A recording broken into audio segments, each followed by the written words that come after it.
Hello दोस्तों, प्रस्तुत है माधवराव सप्रे जी की कहानी एक टोकरी भर मिट्टी। इसका प्रकाशन सन 1900 में हुआ था। किसी श्रीमान जमींदार के महल के पास एक गरीब अनाथ विधवा की झोपड़ी थी। जमींदार साहब को अपने महल का हाथा उस झोपड़ी तक बढ़ाने की इच्छा हुई।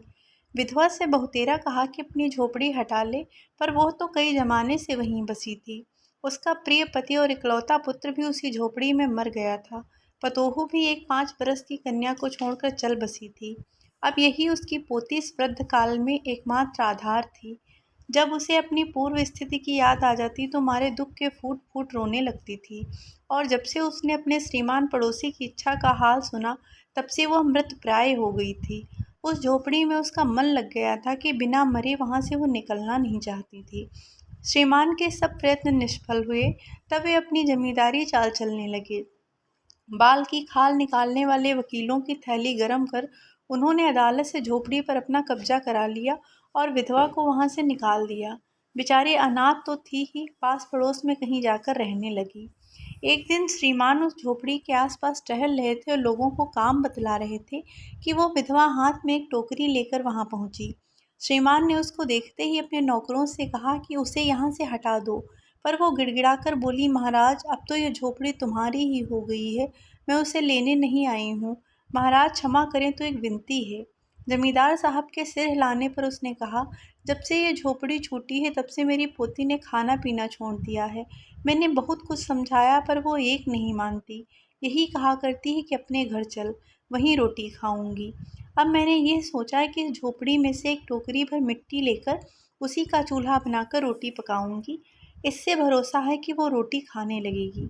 महाराज, कृपा करके आज्ञा दीजिए तो इस टोकरी में मिट्टी ले जाऊं। श्रीमान ने आज्ञा दे दी। विधवा झोपड़ी के भीतर गई। वहां जाते ही उसे पुरानी बातों का स्मरण हुआ और उसकी आंखों से आंसू की धारा बहने लगी। अपने आंतरिक दुख को किसी तरह संभाल कर उसने अपनी टोकरी मिट्टी से भर ली और हाथ से उठाकर बाहर ले आई। फिर हाथ जोड़कर श्रीमान से प्रार्थना करने लगी, महाराज, कृपा करके इस टोकरी को जरा हाथ लगाइए, जिससे कि मैं उसे अपने सिर पर धर लूं। जमींदार साहब पहले तो बहुत नाराज हुए, पर जब वह बार बार हाथ जोड़ने लगी और पैरों पर गिरने लगी तो उनके मन में कुछ दया आ गई।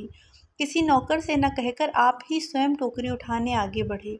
जो ही टोकरी को हाथ लगाकर ऊपर उठाने लगे, त्यों ही देखा कि यह काम उनकी शक्ति के बाहर है।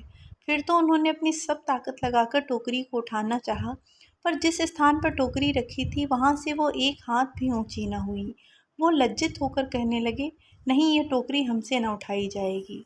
यह सुनकर विधवा ने कहा, महाराज, नाराज ना हो, आपसे एक टोकरी भर मिट्टी नहीं उठाई जाती, और इस झोपड़ी में तो हजारों टोकरियां मिट्टी पड़ी हैं। उसका भार आप जन्म भर क्यों कर उठा सकेंगे? आप ही इस बात पर विचार कीजिए। जमींदार साहब धन मद से गर्वित हो अपना कर्तव्य भूल गए थे, पर विधवा के उपर्युक्त वचन सुनते ही उनकी आंखें खुल गईं। कृतकर्म का पश्चाताप कर उन्होंने विधवा से क्षमा मांगी और उसकी झोपड़ी वापस दे दी।